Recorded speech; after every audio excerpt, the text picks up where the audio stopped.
Hello guys, this is for Aries. Aries, welcome dito sa aking channel, Kapalaran 888 Aries. Alamin natin kung anong messages, vibration, gabay, energy. Para to sa lahat ng Aries, I hope na makuha mo yung energy or emotion, blessing ng barang to. Ano ba? Kapalaran. Aries, tingnan natin. OMG. Alam mo yung mga barahan ngayon, talagang sobrang napaka-galaw. Okay? Okay, number 34-7. This is water sign energy. Aries, 7. You're waiting for financial. Okay? You're waiting for money. You're waiting for relationship. You're waiting for blessings or kung ano pa man. Sinasabi na itong King of Diamonds na to na maybe meron ditong Aries na nag-aantay ka ng tulong from water sign, Scorpio, Pisces, and Cancer. Maybe nag-aantay ka ng tulong, like for example, gusto mong magtrabaho. So, pwedeng i-recommenda ka ng water sign na to sa isang company or sa isang tao na may impluwensya na pwedeng matulungan ka. Or maybe, this is financial. So, maybe you're waiting for financial help. And number 2, Two of Diamonds, sinasabi ng bara sa'yo dito na nakikita ko sir dito na sa linggong ito ay posibleng ikaw ay naglilinis ka ba ng bahay? You're cluttering, decluttering, parang gano'n. Naglilinis ka ng bahay, naglilinis ka ng mga friend list mo, emotion, parang marami kang iniisip ngayon eh. Parang nag-iisip ka ng solusyon, nag-iisip ka ng mga like halimbawa yung mga unhealthy habits and lifestyle mo, parang iniisip mo kung ano ba yung pwede mong maging resolution dyan para mawala na. So, etong number 2 na to, sinasabi ng baraha, maybe you're looking for a job, nakikipag-reconciliate ka, nakikipag-usap ka sa mga taong may alam, sa mga taong may impluwensya, na pwedeng busy ka sa pag-a-apply ng trabaho, parang ganon, or busy ka sa bahay, sa obligations mo, or sa kung ano pa man.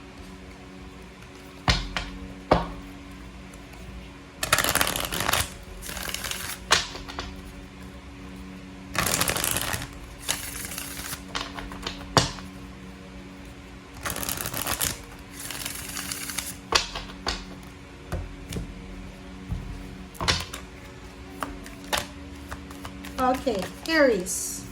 Okay, truth.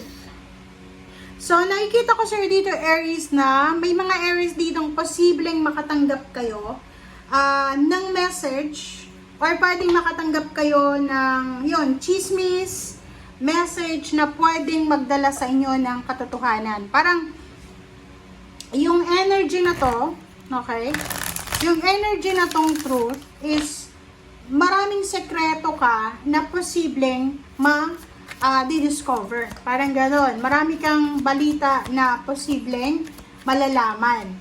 And nakikita ko sa'yo dito na posibleng may mga tao na lalapit sa'yo, Aries, para magbigay ng balita. Oh. Sobrang saya.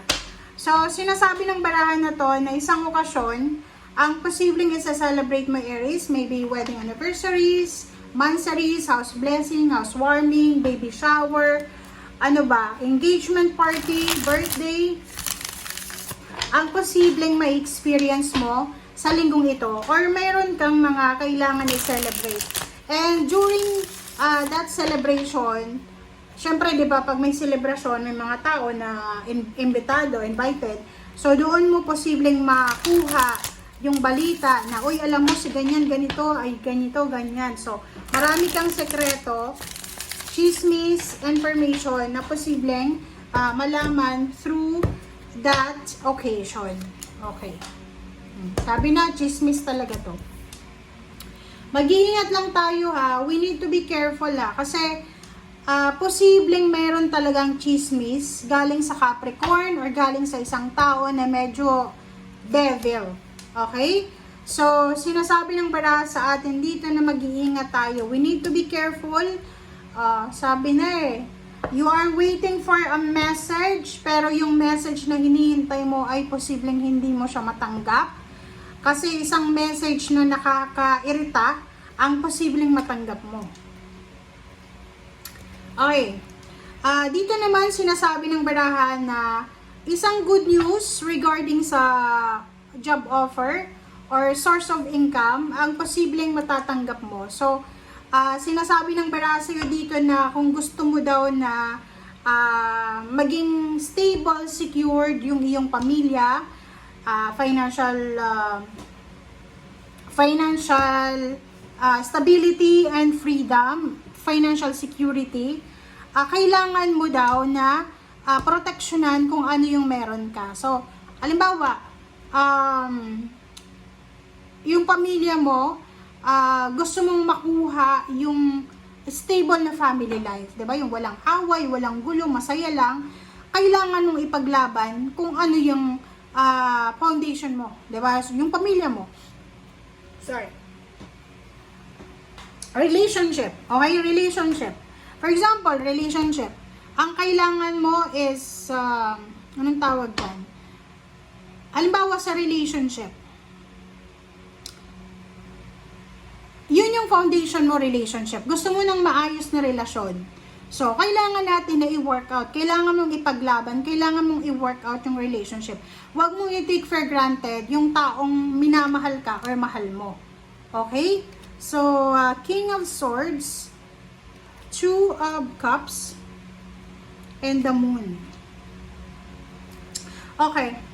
Sa ilalim na to, sinasabi ng baraha sa'yo dito na are you married or are you in a relationship? Kasi, sinasabi ng baraha sa'yo dito na posibleng isang direksyon, isang bagong love life, isang bagong emotional na mararamdaman mo like emotional approach or emotional experience na posibleng mangyari sa buhay mo. Kaso lang, ang nakikita ko sir dito, you are married or you're in a relationship. So, if in case, kasi nandito yung the devil so, kung sa linggong ito, if ever lang ha, makinig tayo, if ever lang na sa linggong ito, may asawa ka naman, may kalibin ka, may boyfriend, girlfriend kayo, tapos may mga kaibigan kayo na hindi sila good influence, yung parang isasama ka sa kalokohan, manloko ng tao, ganyan, ganito, makipagrelasyon, mag-iingat tayo, matakot tayo sa karma. Okay? We need to focus sa kung ano yung foundation natin. Mag-iingat ka. You need to be careful sa direksyon na tinatahak mo. Mag-iingat ka sa kung ano man yan na pinaplano mo. Okay? Kasi pwedeng masira niyan yung foundation mo, which is your family, yung reputasyon mo, yung love life mo, or lahat na iniingatan mo. So, kailangan mong maging maingat sa linggong ito. Okay? Thank you guys. Bye!